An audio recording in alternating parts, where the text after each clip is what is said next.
It was a cold Wednesday morning when I found the note, neatly folded and placed beside my coffee mug as if it belonged there all along, and in her elegant handwriting were the words that would split my life into two eras, before and after. Don't try to find me, I need to figure things out. No goodbye, no explanation, no phone call, just those 7 words, and the woman I had built my world around had vanished, taking only a suitcase and her silence, leaving me with nothing but questions and a growing sense of betrayal.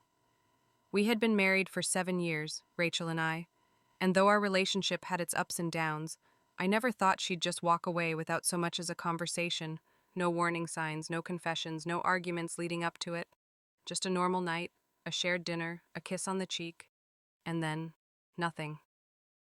At first, I was stunned, pacing the house like a man searching for something invisible, checking the closet, the drawers, even under the bed like some part of me thought she might just be hiding from reality, the same way I was trying to hide from my own panic. And yet there was no sign of her. Her toothbrush gone, her favorite jacket missing, her phone powered off, and her social media deactivated, as if she had never existed in the first place, erasing herself from our shared timeline with surgical precision. My first instinct was to drive around the city, check hotels, call her friends, family, coworkers. But then I read that note again, the way she wrote "Don't try to find me" like it was a command, not a plea. And it hit me that she wasn't confused or scared or in some emotional spiral. No, Rachel had planned this and she didn't want to be found. And that's when the switch flipped in me. I stopped being the heartbroken husband and became something else entirely. Calculated, cold, focused, and within 24 hours I had hired a lawyer. Her name was Elise Carter, a sharp, unflinching divorce attorney who had seen too many cases like mine, and when I handed her the note, she gave it a glance, nodded, and said, "She's not confused, she's escaping, and she thinks you'll sit and wait." And I knew right then that waiting was the last thing I'd do. Over the following weeks, while Rachel remained in hiding, I began to unravel our marriage like a detective unspooling the lies from a crime scene, going through old texts, bank statements, her recent behavior, and it all started to make sense. Sudden late-night work meetings that didn't check out, weekend trips to visit her sister, who I later learned hadn't spoken to her in months, a second phone number linked to a burner phone she kept in the glove compartment of her car, and then the hotel receipts, charged to a joint credit card she clearly didn't think I'd notice. That was when I realized this wasn't a breakdown, it was a betrayal in progress, and she had left to avoid confrontation, hoping to reappear when the storm settled, or maybe not at all. Elise helped me file for divorce on grounds of abandonment and infidelity, and while I hated the word infidelity, it was the only thing that made the pain make sense. Rachel wasn't lost, she wasn't confused. She had chosen another life, maybe another man, and left me behind like expired milk in the back of the fridge. What hurt more was not just the betrayal, but the fact that she didn't respect me enough to say it to my face. She left a damn note, like I was some roommate she couldn't deal with anymore, like I hadn't held her hand through her mother's death, through her career failures, through nights of tears and hope and everything in between. Elise was merciless in the paperwork.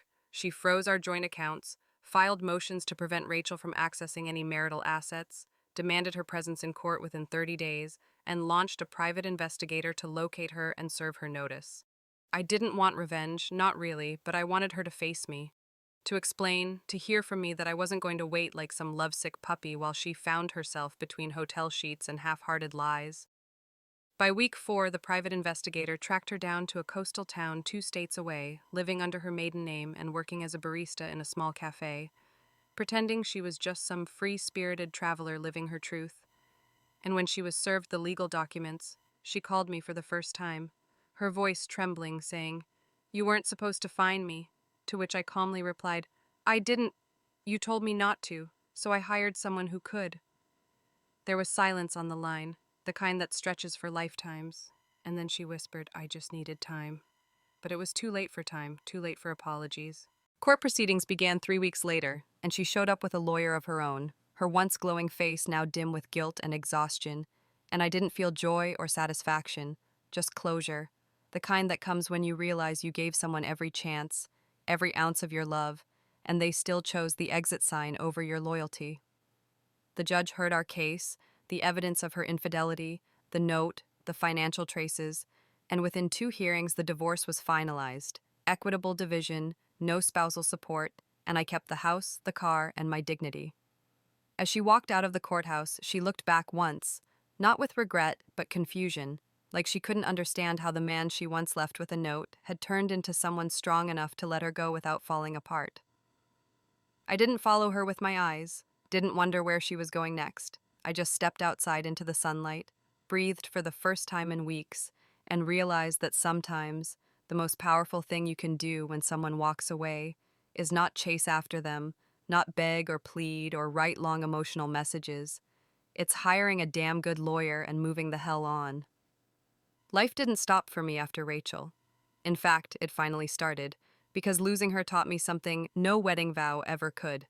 If someone doesn't choose you with both hands and both eyes open, they don't deserve to hold your heart, and no note, no matter how carefully folded, should ever be the last word in a story you were willing to fight for.